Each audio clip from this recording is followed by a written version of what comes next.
Iniciouse o acto institucional de nomeamento de fillo adoptivo do Concello de Ribadavia a don Xesús Alonso Montero co recibimento do homenaxeado polas autoridades que formaban a presidencia do acto e polo gran público que ateigaba o Auditorio Municipal da Vila. Moitas grazas á Real Banda de Gaitas da Deputación de Ourense, dirixida por Xosé Luís Foxo, que interpretou a marcha do antigo Reino de Galicia, facendo nesta ocasión, se cabe con moita máis delicia que de costume, porque ao seu director lle une unha fonda amizade con noso homenaxeado. Moitas foron as institucións e entidades culturais que quixeron adherirse á homenaxe. Centro Ramón Piñeiro, Museo do Pobo Galego, Concello de Arbo, Concello de Vilagarcía de Arousa, Concello de Redondela, Concello de Tomiño, Fundación 10 de Marzo, Edicións Xerais de Galicia, Proxecto Home de Galicia, Asociación Amigos do Museo Etnolóxico e Histórico de Ribadavia, Asociación Amigos do Castelo de Maceda Setestrelo, Asociación Álvaro das Casas, Sindicato Nacional de Comisións Obreiras de Galicia, Fundación Lois Peñanovo e Foro Peinador. Don José Prieto Pérez, concelleiro de Cultura do Concello de Ribadavia, foi quen deu lectura ao acordo plenario de nomeamento adoptado por unanimidade do Concello Pleno. Don Pablo Portela Fernández, secretario do Concello de Ribadavia, certifica que o Concello en pleno na súa sesión ordinaria celebrada o 25 de outubro do 2012 adoptou, entre outros, o seguinte acordo. Deliberado sobre o particular, o Concello Pleno, por unanimidade dos seus asistentes, adoptan a seguinte acordo. O nomeamento definitivo de fillo adoptivo do Concello de Ribadavia a don Xesús Alonso Montero.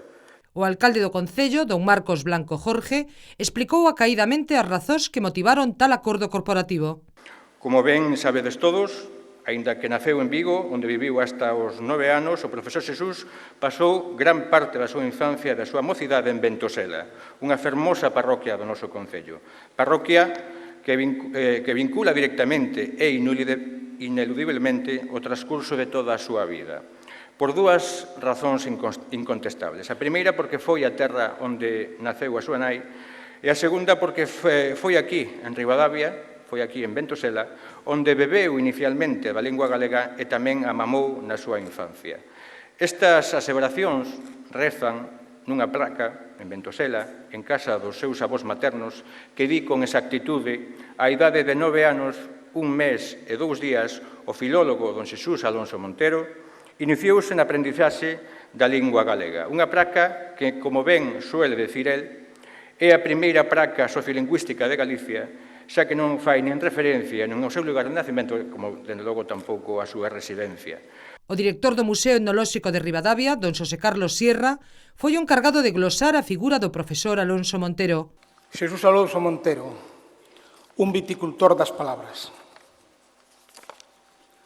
Correspóndeme a min, non polos meus méritos, sino por acordo das institucións e persoas promotoras e organizadoras deste acto, facer a laudatio ou loanza de que non a precisa por teren prestixio, méritos e loureiros abondo para recibir esta distinción que todos os presentes e moitos dos ausentes consideramos xusta e necesaria, di callos caiananqué, como dirían os gregos. A liturxia destes actos, obrigada e oportuna, coida pertinente incluir no ritual unha pequena louvanza do homenaxeado, porque os rituais, como saben ben os antropólogos, fortalecen os vínculos, promoven as solidaridades, enaltecen os respectos e quecen as afectividades. Todos os que acudiron a esta convocatoria, e moitos máis que non o fixeron por imposibilidade, saben da grandeza e da rexa personalidade que se agocha tras a biografía do noso protagonista. Saben das súas obras e coñecen polo miúdo o seu facer crítico e intelectual. O opúsculo editado mercé a xenerosidade da Deputación Provincial de Ourense, entregado hoxe a todos os que participan da comunión deste acto, dá conta de xeito sintético da biografía e da bibliografía de don Xesús Alonso Montero, o que xustifican que eu non faga aquí un relatorio da súa prolífica obra. Loamos hoxe en Ribadavia a un ribeirao de vocación e de acción, fillo das Matrias de néboa cantadas polo poeta Gómez Alfaro, tan querido e gabado polo propio Alonso Montero. Matrias de néboa, facedoras das paisaxes das costeiras do Ribeiro, dos fondais e das veigas que forxaron entre os lugares de Agroba e Ventosela e entre as pedras monumentais de Ribadavia, na súa nenez e na súa primeira mocidade, o perfil e o carácter do Suso, o fillo do señor Benito Alonso, artilleiro, e de Angelina Montero. As comunidades, a comunitas ideal e a comunitas imperfecta, introducen a uns poucos escolleitos nunha nova estructura, mostrando a súa predilección ou exercendo unha adopción con aura, como diría Walter Benjamin, sobre un fillo que dignifica ao pobo que así o distingue e que dignifica igualmente a quen se ve distinguido. Xesús Alonso Montero recibe hoxe un nomeamento, un paso nos rituais da vida que experimentan as grandes figuras na nosa sociedade. Un ritual de liminalidade, no que nos atopamos precisamente agora, que dará paso a un novo estatus do que ingresa quen así é recoñecido. O profesor Alonso Montero é un eterno retornado, un fillo que volve repetidamente a Matria neboenta dende aquel ano de 1938, cando o señor Benito Alonso deixa a taberna El Recreo da Rúa Urzaiz de Vigo e volve á patria das videiras para recomenzar unha nova etapa na súa vida e tamén na da súa familia. Despois das acaídas palabras pronunciadas por don Xosé Carlos Sierra, o señor alcalde entregoulle o diploma e a medalla que acreditan a condición de fillo adoptivo do municipio e a seguir o profesor Alonso Montero nun emotivo discurso agradeceu as honras recibidas. A miña primeira manifestación de gratitude é para o Concello de Ribadavia. Sabido é para aqueles que oíron a acta que foi lida aquí hai poucos minutos que os tres grupos políticos, o Partido Popular, o Partido Socialista e o Bloque Nacionalista Galego, votaron, por lo tanto, hai unanimidade na corporación, esta designación de fillo adoptivo de Ribadavia ao meu favor. O meu discursiño titúlase O Ribeiro na miña vida como pedagogía e como compromiso. Claro que o Ribeiro está na miña pedagogía, claro que no Ribeiro aprendí moitas cousas e quizáis eu fun home de letras e dentro das letras traballei no espazo da filoloxía por circunstancias coas que me atopei desde os 9 anos en que cheguei de Vigo a Ventosela e durante bastante tempo nalgúna parte do Ribeiro. Xa dixen que no curso 1948-49 iniciei os meus estudos na Universidade Central, Madrid, na Facultade de Filosofía e Letras, pero aínda non mencionei onde comecei a interesarme a fondo polas letras. Foi en Ribadavia, no Colexio Academos, hai casi 70 anos. Anda por aquí Juan Bande, que foi colega meu, non sei se hai algún outro. Hai casi 70 anos, entre 1943 e 1946, os anos nos que estudei o ingreso e os 5 primeiros cursos de bacharelato. Era profesor de todas as asignaturas de letras don Bernardino Graña Refojos e foi profesor meu dentro e fora da aula. Non é a primeira vez que lle agradezo publicamente o moito latín que aprendín con el e, sobre todo, o que me estimulou cando os textos latinos que había que traducir presentaban dificultades. O que nunca contei é que nunha ocasión estive en parte da noite tratando de traducir un fragmento para min moi complicado dunha carta de Cicerón. Deiteime coa conciencia de que o día seguinte quedaría dobremente mal ante Cicerón e, o que me importaba máis, ante don Bernardino. O caso é que a mañá, cando lle botei unha ollada ao texto problemático, de contado saiu a traducción. Saiu e saiu ben, pois don Bernardino, 2 horas despois, deuna por boa. Confeso que nunca lle confesei que a fixera dormindo. Debo engadir que don Bernardino era un gran lector de obras literarias e que neses anos ribadavienses escribiu unha novela, Por los caminos de la carne, aínda inédita, coa que optou, afirman algúns, o Premio Nadal. Eu asistín á composición desa novela, bastante extensa, pois cando finalizaba un capítulo, líamo sempre fora do horario de clases. Neses días, sobre todo se era inverno, eu regresaba a casa a 5 kilómetros de Ribadavia coa noite pecha. Miña nai, que estaba no Allo, saudábame deste xeito, que sei que houbo novela. Pobre don Bernardino, na Ribadavia beocia daqueles anos, os primeiros do franquismo, non tiña a quen facerlle confidencias literarias. Naquela soidade, naquel ermo, escolleu a un mozote da aldea, alumno seu, polo sinxelo feito de que era aplicado nas materias que el explicaba no colexio. Ás veces, coitado, solicitaba de min un xuízo, unha opinión, un comentario ou algo así, unha proba máis da súa soidade, nunca da miña valía. Hai un salto e paso ao segundo fragmento. Eu comecei o bacharelato cando xa vivíamos na Groba de Sanín, a 1 kilómetro de Ventosela, a aldea da miña nai, en a que vivían, entre outros parentes próximos, 2 tíos meus, o tío Clodomiro Montero Franqueira, que era panadeiro, e o tío Paco, tío político, Francisco Centrón Pérez, que tiña unha tenda de ultramarinos que fora dos meus avós e que herdara a súa muller, a tía Sara. No contacto frecuente con eles vivín durante anos experiencias idiomáticas que acentuaron o meu interese polas palabras, experiencias que, de algún xeito, foron consolidando a miña inclinación á filoloxía, entendida esta, en principio, como amor ao logos, ao verbum, ás verbas.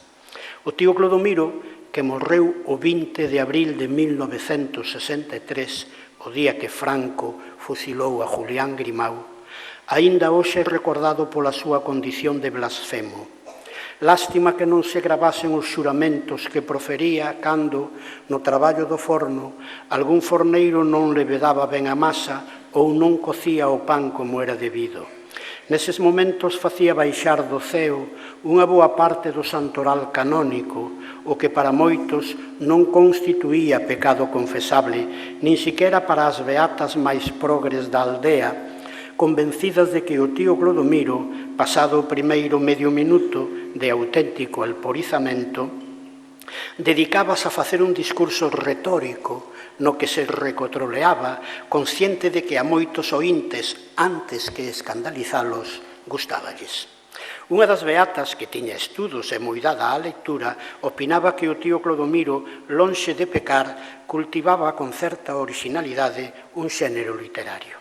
Esta beata letrada só lle reprochaba ao meu tío que na ladaíña de santos e misterios aldraxados metese tamén algún dogma, sobre todo o da infalibilidade do Papa, que meu tío certamente execraba con moito xeito. Hai bastantes anos publiquei na Voz de Galicia un artigo sobre estes exercicios retóricos de meu tío Clodomiro co título A blasfemia como obra de arte. Neste xénero, o meu tío tiña a lingua montada en bolas, expresión que eu aprendín del cando se refería a alguén que falaba solto e brillante. O tío Paco, tío político, non cultivaba como falante ou falador ningún xénero iconoclasta. Era a outra cara da moeda. Respetuoso sempre, conversar con ele era asistir a un discurso calmo, ponderado e cheo de mesura nos xuízos. As súas reflexións estaban presididas por un intelixente criterio moral e un excelente sentido práctico, criterios formulados a cotío coas palabras acaídas, con palabras que, sen seren rechamantes, eran as xustas, non había outras máis propias. Sempre que evoco o meu tío Paco, teño a evidencia de que na conversa, no seu falar, era un clásico. Ponderación, criterio, medida, xusteza e propiedade caracterizaban o seu dicir, que eu tanto admiraba en silencio.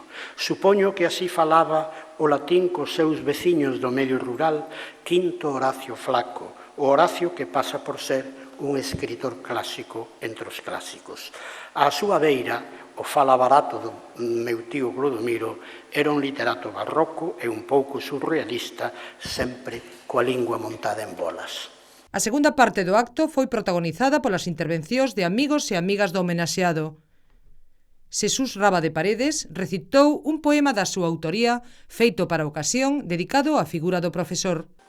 Querer gardado a Xesús Alonso Montero. Entre os meus mestres, sempre o máis amado, dos meus tocallos sempre o máis amigo. O tempo teu de Lugo vai comigo, ferro contra o tirano temperado. No dicionario meu levo escolmado o civil compromiso do que digo. En fraternal convivo agora espigo reminiscencias do querer gardado. Medran os golfos sen parar no mundo á conta da miseria acumulada sin que a xustiza renda o pan fecundo. Puño en bandeira e pluma por espada, solidario contigo, non sucumbo, vencerá o comunismo, camarada. A profesora Carmen Blanco evocou o magisterio do profesor nas aulas de Lugo e fíxose eco das palabras compartidas con Claudio Rodríguez Fer. De Lugo a Ribadavia, se me das viño do ribeiro de Avia. Eu, que son blanco de Ourense, por meu avó modestamente represaliado, vin de Lugo a Ribadavia para participar nesta adopción de Xesús Alonso Montero. Vin de Lugo onde o coñecín de nova, a Ribadavia onde agora o homenaxeo por tres cousas. Primeira cousa, por solidaridade libre, porque sei o que teño e o que me falta. Porque teño unha mensaxe de solidaridade de Claudio Rodríguez Fer desde París, onde foi ver a Aurora Bernárdez, primeira muller e gardadora do legado de Cortázar. E porque vou dar lectura ao escrito que Claudio e máis eu fixemos para a homenaxe anterior a Xesús Alonso Montero en Ribadavia, que non chegou no seu momento ao seu destino. Nel, Claudio puxo o mestre Pedro Petouto que realmente tivo nas aulas de Lugo. Eu, a negación positiva de Rosalía de Castro que o profesor estudou. E os dous as causas comuns. Leo. Porque non podemos estar na xusta homenaxe a don Xesús Alonso Montero en Por un ribeiro poético, queremos mostrar a nosa amizade e apoio a Xesús Alonso Montero, o noso Pedro Petouto dos libros e das aulas, polas causas comuns e porque, como non dicía Rosalía de Castro, a propósito do viño do ribeiro de Avia, sabemos o que temos e o que nos falta. Desde Lisboa chegou Arturo Reguera cun fardel de lembranzas. O 12 de outubro de 1960, daquela Día de la Raza, e polo tanto festivo, acabaron en Lugo, como todos os anos, as festas de San Froilán. Acabaran oficialmente, porque os coches eléctricos, os caballitos e o teatro argentino aínda seguían os días. E como o 12 acababa o San Froilán, o 13 empezaron as clases no instituto, e ali estábamos todos un poquinho antes das 9. Era un ano igual a outro, coa diferenza de que, como o anterior fora o quinto, a este tocáballe ser o sexto. Ao lermos a lista de profesores, vimos que había algún descoñecido, e casualmente a primeira clase tocáballe a un destes recén chegados. Mal se esvaecera o son da campá, que co ímpetu que a cousa requería tocaba algún dos vedeis, o Mariñas ou o Quiñoá, entrou na aula o que a partir daquel momento había de ser para nós don Jesús.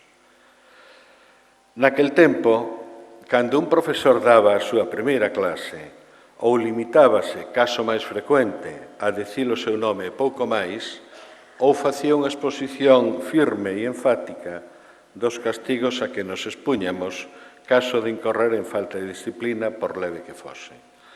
Outra oratoria era entón descoñecida, pero aquel home que entrou na aula logo vimos que saía dos moldes. O discurso de don Jesús foi relativamente extenso. A música soaba moi ben. Logo nos decatamos de que tiñamos diante un home que, lonxe de marcar distancias, buscaba a proximidade con nós. Modesto Hermida García, camarada das letras e do compromiso, tivo palabras garimosas para o amigo e profesor. Se para este momento se me pedise un discurso con garantía de que fose percibido como obxectivo por parte de todas e todos vostedes, xa que logo emitido con necesario distanciamento descriptivo, cunha narrativa allea á proximidade afectiva, é moi probable que tivese que eludir tal compromiso por evitar o clamoroso fracaso ante un público que, na súa maioría, senón na súa totalidade, é cabal coñecedor de que Xesús Alonso Montero é meu amigo de moitos anos, é o meu mestre, é e será sempre un dos meus camaradas. Con todo, estou ben certo de non errar nin exaxerar, como certo estou de que así o entende a concorrencia, cando afirmo que probablemente o homenaxeado sexa o último polígrafo do noso ámbito cultural, un señor da palabra oral e escrita, tanto entendida como instrumento, como significante, como contedora de mensaxes, como significado. Pero aproximémonos un algo máis, concretemos ese mencionado señorío. A palabra como concepto universal, sen concreción, sen coutal en ningún idioma, sempre mereceu curiosidade a respecto do profesor Alonso Montero, sempre provocou auténtica devoción neste erudito tan alleo sempre a todas as míticas devocións. Pero a palabra na que máis intensamente, como filólogo, proxectou a súa extraordinaria intelixencia, a súa inmensa capacidade de traballo e máis o rexo compromiso cívico-social foi na palabra en galego. As palabras que aprendeu nesas terras do Ribeiro, sendo xa un gallote, porque Xesús Alonso Montero nacera en Vigo, unha cidade cosmopolita na que en tales tempos e máis aínda nos inmediatamente posteriores, os nenos falaban en castelán, a lingua aprendida na escola, na rúa e aínda nos casos de familias parcialmente galego-falantes, tamén no afectivo ámbito familiar. Este compromiso coa lingua e coa literatura galegas, das que tamén é catedrático universitario, sorprende máis de caber sorpresa pola súa condición de catedrático de lengua e literatura españolas, dobre catedrático, xa que o é de instituto e de escuela normal, disciplinas ás que tamén ten feito abondosas e importantes aportacións. Tamén Fernando Salgado recordou os tempos de magisterio en Lugo, que tanto o marcaron como alumno e para a súa vida. É moi difícil de describir aquela atmósfera de Lugo. Dende logo, non o vou intentar siquera, pero para que se faga unha idea, cheiraba a sotana e sacristía. Os que leron a la regenta coñecen perfectamente do que falo, non? Era o Lugo do Frente de Juventudes, dos campamentos da OGE, do Cara al Sol con la camisa nueva, que nos mandaban cantar todos os días a algúns, a pesar de que non tiñamos camisa nova.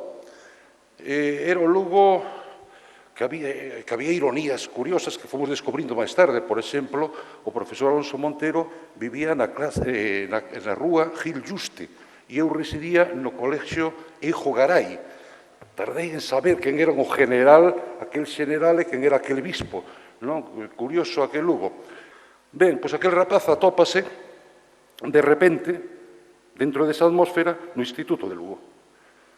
E ali, de repente, desa atmósfera, pois ve un lóstrego, ou mellor, un trono porque todas as armas que tiña Xesús Alonso Montero eran a palabra oral, a palabra falada e a palabra escrita.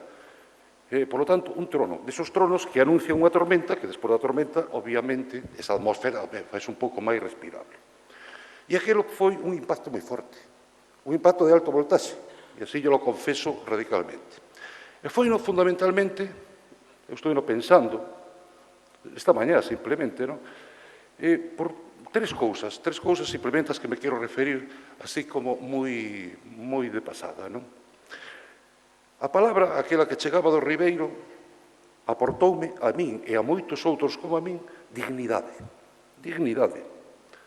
En segundo lugar, a palabra que chegaba do Ribeiro descubriunos naquele Lugo recantos da nosa historia que ni imaginábamos, obviamente.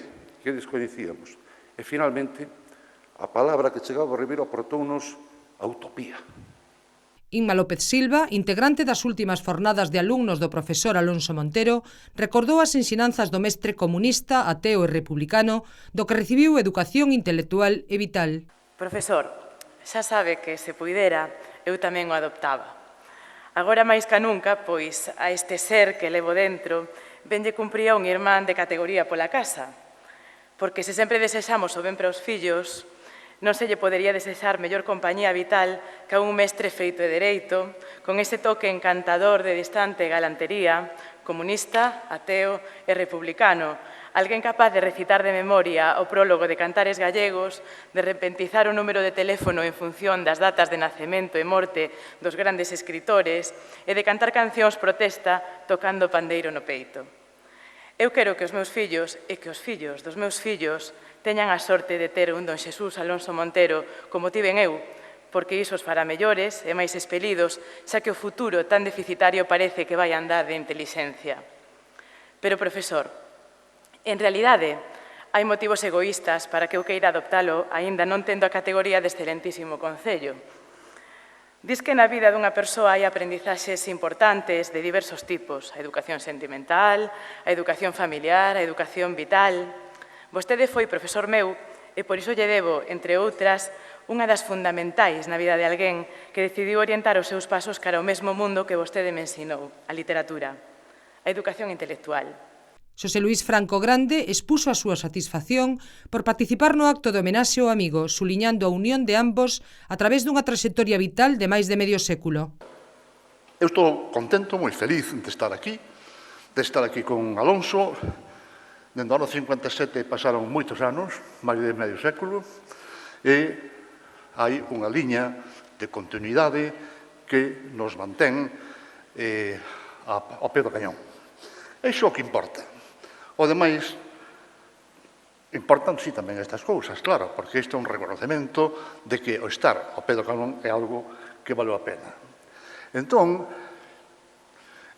o que quero decir aquí é simplemente que a idade que ten Alonso, eu xa pouco menos,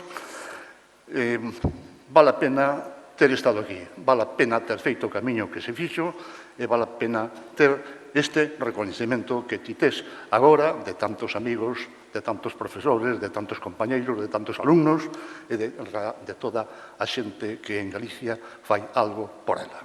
O conselleiro de Cultura, don Xesús Vázquez Abad, recoñeceu a personalidade senlleira no marco das liberdades e da autenticidade do discurso do polígrafo don Xesús Alonso Montero.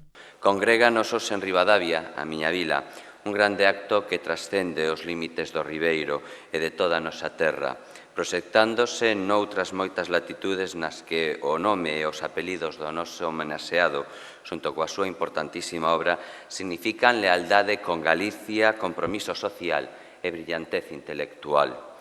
Celebramos o nomeamento do fillo adoptivo por exigencias do protocolo de honores, pero en realidade trátase dunha reparación que todo Ribeiro e a súa capital lle debían dende hai moito tempo a don Xesús Alonso Montero, un dos ribeiraos máis ilustres. Xa se fixo aquí por parte do Xosé Carlos Sierra a preceptiva laudatio de tan sobranceiro fillo adoptivo. Polo tanto, como titular, aínda que en funcións do Departamento de Cultura, Educación e Ordenación Universitaria, síntome moi honrado de participar neste acto de reparación e quero transmitirlle a don Xesús, no nome do presidente da Xunta e de todo o Goberno galego, a felicitación máis cordial. En todas e cada unha das miñas responsabilidades no eido da cultura, no terreo da educación e no ámbito universitario está presente e destaca a figura do ensaísta, do investigador, do sociolingüista, do poeta, do orador e do profesor que don Xesús é.